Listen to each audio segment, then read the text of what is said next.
Hello everybody, and welcome to yet another playthrough for the channel. Let me just hide that message, there we go.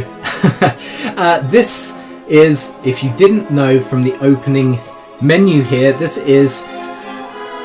What is this now? It's Kingdoms of Amalur Reckoning.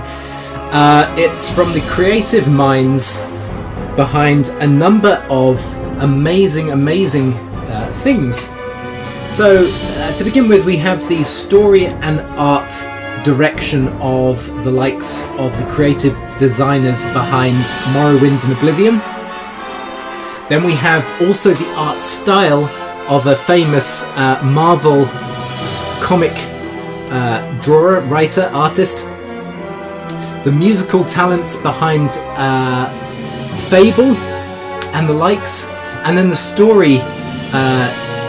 The story itself is produced by those that were behind EverQuest and some other amazing RPGs.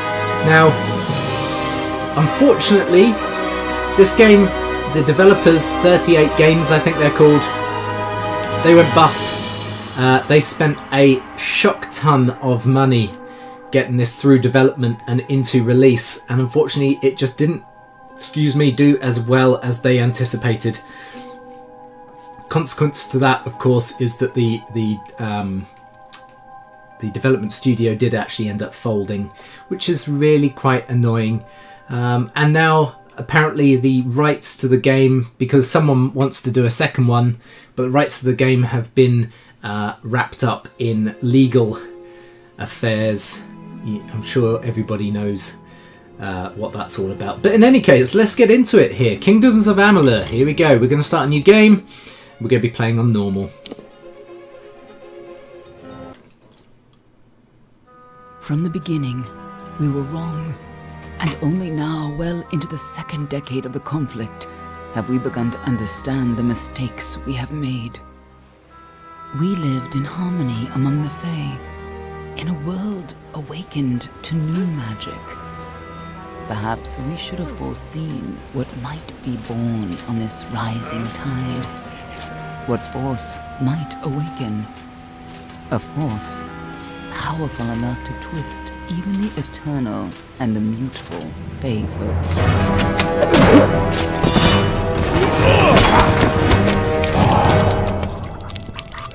But Gadflow, the new king of the Winter Court, surprised us all. Singular among his people, he was all that other Fae were not. Aggressive, ambitious, visionary. He had power like none we had ever seen, terrible and deadly.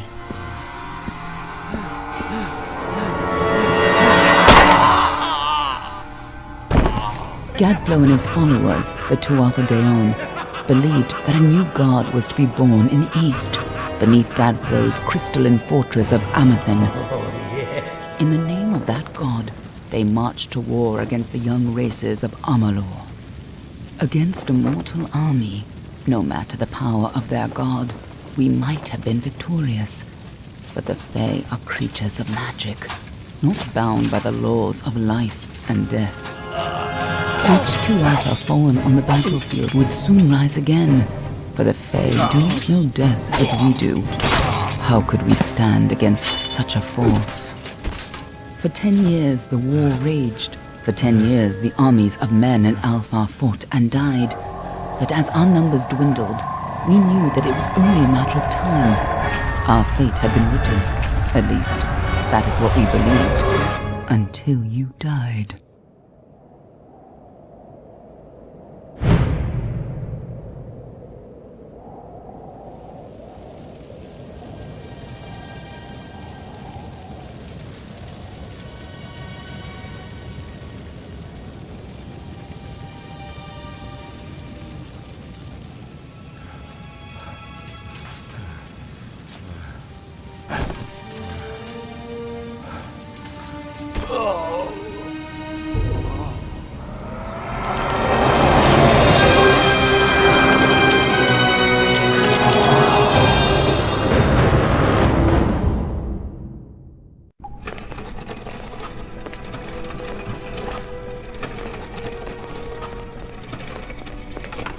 What do you think this one is then?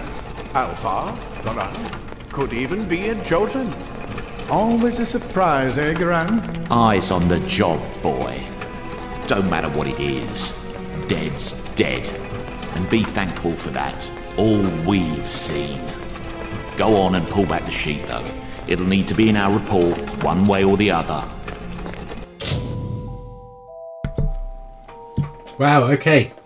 So, much like any good RPG, there's a vast amount of story here, okay? Something I'm highly looking forward to. But let's go and create ourselves a character here. So we have 4 to choose from. Almain. They are a warlike and religious nation of storied origin. Many Almain come to the Feylands seeking freedom while honouring the traditions of their homeland. They get racial bonuses to persuasion, alchemy and blacksmithing. Then we have the Varani. Hardened by the high seas, the Varani are just as frequently pirates and mercenaries as they are shrewd merchants. They favour swords and daggers as seaworthy weapons. They get racial bonuses to lockpicking, mercantile and detect hidden. Then we have the... Gosh. And this is one thing that I'm... anyone who's watched my Morrowinds or any other playthroughs of mine, I'm terrible with some of these names. So if I butcher some of these names, I do apologise. I'm going to go and say that that is Los Alfar, and the J is silent. So the Los Alfar are a proud and ancient people from the frozen lands of the north. Los Alfar judge themselves fit to divine right from wrong under wind, sun and sky, and meet an even-handed justice. Their racial bonuses, sagecraft, alchemy and dispelling. And then finally we've got the Dockelfar. So the Dockelfar are renowned as sophisticated students of magic and diplomacy. While they do not shy from conflict, they prefer to resolve disputes subtly and with grace, or efficiently in silence.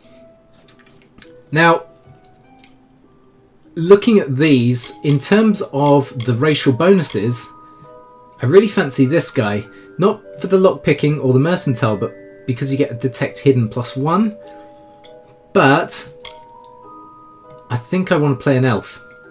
And I mean, they're all pretty much humanoids, but these two are definitely elves. But I think the Dockelfar is the race for me. And then we get a choice of a god or a patron. So we have wisdom, plus 10% mana, love, plus 5% health and a +1 chance to crit, death, plus 1 chance to crit and plus 8% critical damage, fate for mana and mana regen per second, mischief for poison damage and poison resistance, or none, which gives us a +1% experience bonus. From what I recall, and don't get me wrong, I've played a very small amount of Kingdoms of Amalur, but a long, long time ago. Oops, sorry, just dropped my phone. I don't really think that experience is something that we're going to find hard to get. So I'm going to leave that one alone. Poison damage and resistance, not overly bothered by that. Mana and mana regen per second could be quite good. Let me also just explain quickly for those of you who don't know, Kingdoms of Amalur, very similar in a way to Skyrim with its character development. Whatever you want to do with your character, you can do. If you want a warrior, you can be a warrior, a rogue, and a mage, and so on. But you can also mix. So you could have a mage rogue, or a rogue warrior, or a mage warrior, or a combination of all three.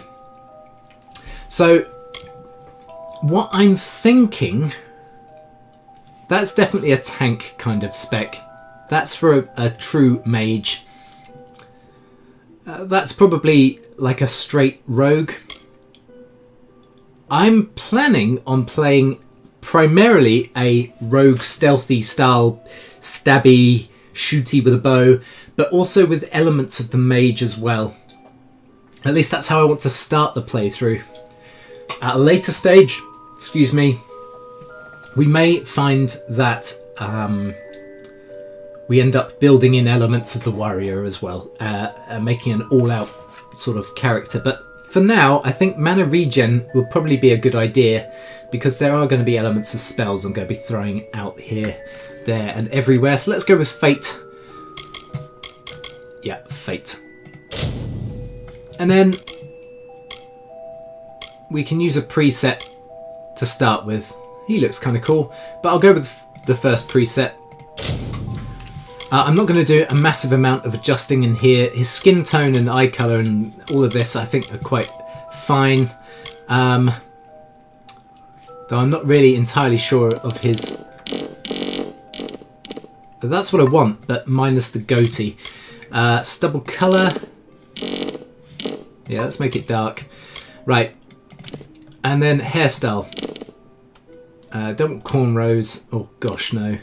What's that? Let's do a side profile so I can actually see what I'm doing here. And let's use the arrows to adjust. I want a very rogue looking character, so probably one with a ponytail. And do we have any weird and wacky hair colours? Like a blue? No. Alright, well, we'll go with standard black. Facial hair, here we go. Okay, facial hair. Let's get just a side profile going there. Let's start this end. Moustache, definitely not. Oh gosh, no. No, no, no, no, no, no, no. Yeah, okay. 5 o'clock shadow looks good to me. An eyebrow colour, let's match his hair, there we are. Accessories wise, jewellery.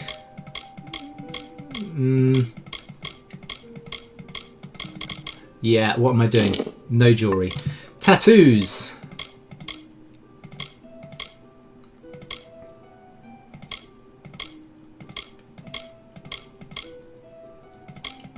I want maybe a one cheek tattoo. That could look kind of cool, couldn't it?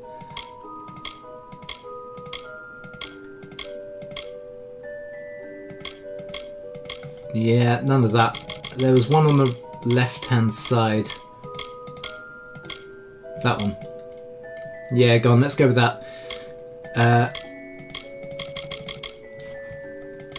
And go on, let's make that a sort of a blue colour. We won't make it too intense though. Come on.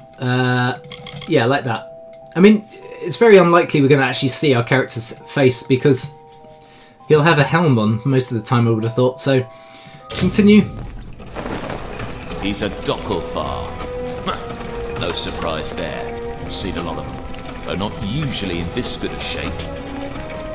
All right then, make sure it goes into the report. You know he'll want all the details. Amazing how well the body held up. Better than I've seen. I'm just glad it's not moving. Must have been born under a lucky star, this one. Anything else we need? Unless you'd like to name him, I think we're done. Put him with the others. No. I'd quite like to be named, actually.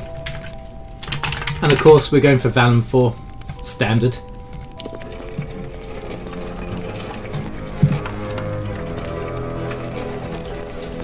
Well, that's it for you then.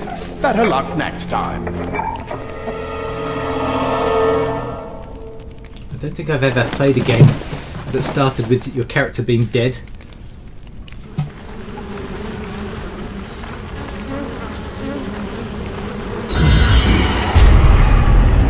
Lovely.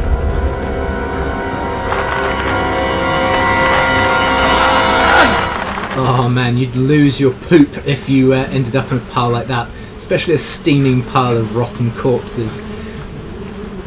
Delicious. Oh, I'm one sick puppy. And, oh, you know what? You would smell, wouldn't you? Ooh.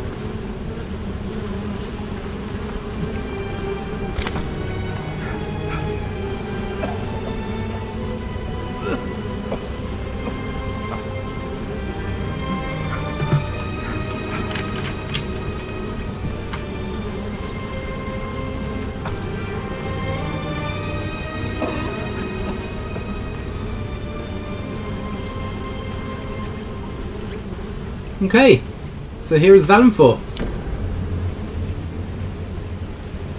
I've got to get used to the controls here. I played with a gamepad last time, and I probably, to be fair, should be playing with a gamepad now, because this doesn't feel right playing this kind of game with a mouse and keyboard. But I can worry about that later. Let's first have a look around here. What is this? Pick-up note. Secrecy is still important in our work, requiring specialised disposal of our unfortunate failures. Piling remains have become a concern in the lower caverns, so an incinerator has been added to deal with the wastes. This should make disposal work slightly less horrible, although you should avoid drinking water from downstream of the ash dumps. Oh, lovely. Hardly a fitting rest for the poor things, but it is any consolation these weren't their original bodies in the first place. What? Fomerus Alright, whatever. We got our disposal note there. And what's over here? Oh, a dead body. Lovely. Loot skeleton. We've got some gold. Anything else? Nope. Oh, I can roll. That's awesome. Oh, see ya. Lovely. Okay, what have we got here? Take rusty sword. Nice. So I've required new items to see them, plus escape. Inventory. And weapons. Primary. And longsword. Okay, so what have we got here? 9 damage, 7 physical damage, and 2 piercing. And it's now equipped. Cool. That works for me. That works for me. Okay. They're all over. Run! What's all over? Oh! They'll see it. Scatter, children of dust! Scatter before the might of the Tuatha!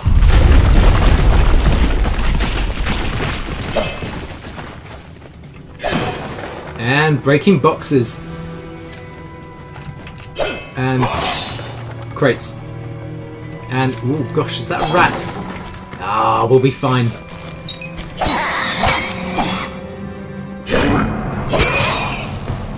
Now, one of the things in this, much the same as if you've been watching the Venetica playthrough that I've been playing, is that attacks are chained. So, as we swing,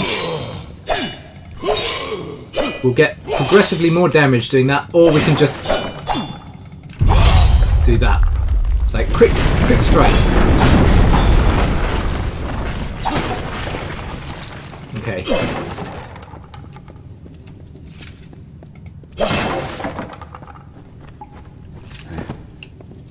Help! Anybody! Huh? What? Where? Who? Why? What's going on? I'm lost. Who's talking to me? You! Up there! Please help me! Please! Alright, let's go then. Who wants some?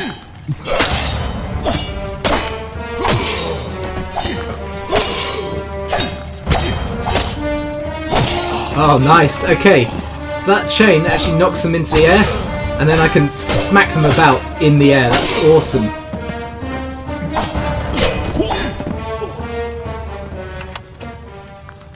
And let's take our warm leggings. Oh, no, I'm not ready to talk to you. Oh, gosh. Thank you. If you hadn't come along, I've seen you before. On the slab. You were dead. It worked. By the tome, it worked. You're alive. Well, last time I checked, yeah. What happened to me? You died. Oh. I don't know how or even where. But your body was remade in the Well of Souls, and somehow it worked. The well restored your soul to your body, and it worked. We must get you to Professor Hughes right away. He'll have questions for you. Okay. And who is Hughes? Professor Formorus Hughes. The Well of Souls is his life's work. The Tuatha are coming into the lower levels. If we hurry, we should be able to beat them to the top. Take these. They'll help keep you safe long enough to get to Hughes. Now, let's get going! Sorry, wait. Who are the attackers? Oh my. You don't know? Perhaps the process damaged your memory. They are the This Tuatha tooltip is annoying the me. enemy of all the young races. We've never seen them this far inland. Not even during the invasion. I don't know why they're here. Okay. And what is the Well of Souls? I'm not interested in my death, really. The Well of Souls is just ahead. You'll see. And it works. It restored you to life. There will be plenty of time to explain later. We've got to get going. Okay. Let me get this door, and we'll be on our way. No need to rush, mate. I've got stuff to do here. So let's just go and equip our armor here. What have we got? That's what we're wearing. This gives us a little bit more armor, and fantastic. Now at least we don't pong of a dead person. I have boxes to destroy, mate. And I need to be moving at a fairly quicker pace because that intro and creating the character and everything else has probably eaten into quite a lot of our recording time already. Since it is the first one, I'm not going to go and axe it just yet, but we will need to finish up very soon. So let's grab what we can from in here. Anything? Yeah, a little bit of gold. And there also happens to be a chest. And we got some boots, which of course I'll go and put on as well. So from your inventory you can equip items by highlighting an individual item, pressing enter, double clicking the item, right clicking the item, selecting equip, or left clicking and dragging onto the character. I just double click. I think I find that easier. Okay. This is what they're after. Our greatest invention. The Well of Souls. Imagine an end to war. An end to death.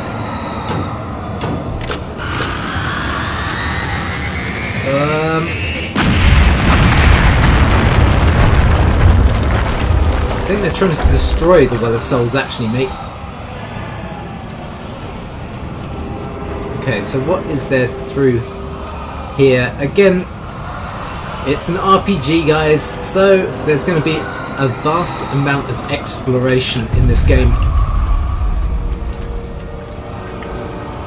Not so much in this area at the moment. This is only the tutorial zone, but you get what I'm saying. We're going to have to look around and really find stuff. One of the storerooms. See if you can find anything useful. Get a shield. With pleasure.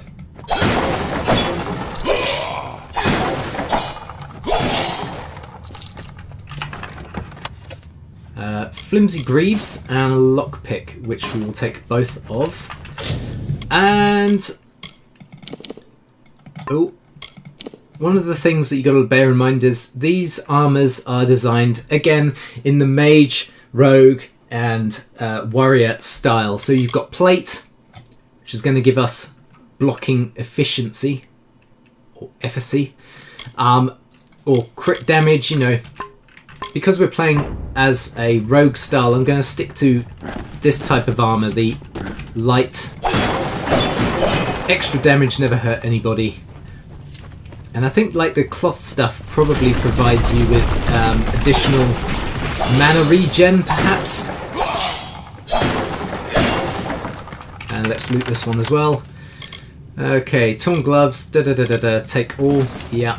And are those gloves the sort of stuff I want to be wearing? They are. Okay, cool. Looking pretty awesome. We'll take a shield, not that I'm going to really use it.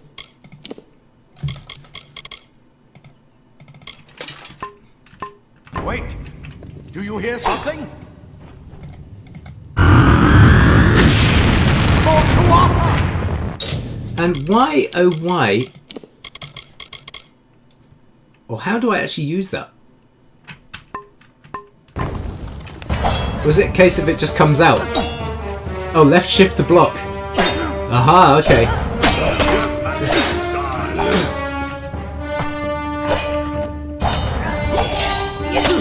No, no, no. Right, you're dead.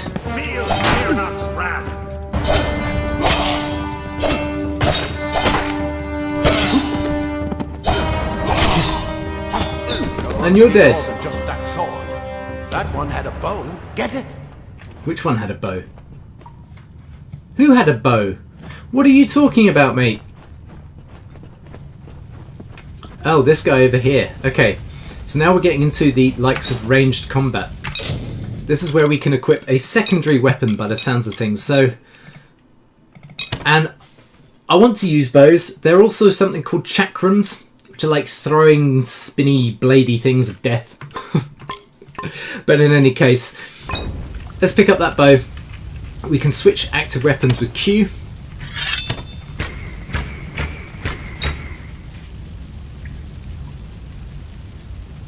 Okay, so you have a limited supply of arrows, and arrows refill automatically after a short period of time. Okay, that's good to know. Guys, I think we're going to have to call it here for today. However, really hope you've enjoyed this first episode of our Kingdoms of Amalur playthrough. If you have, can you please do all those lovely social media things? Please like, comment, share, subscribe if you are new to the channel. Please, please. Before they see us. Yeah, thanks. Please help this do the best it can as a first video by making sure that you like the hell out of it. Hit that like button. And I will see you next time for more, as I say, of our Kingdoms of Amalur playthrough. But until then, take care, and I'll see you next time. Bye bye for now.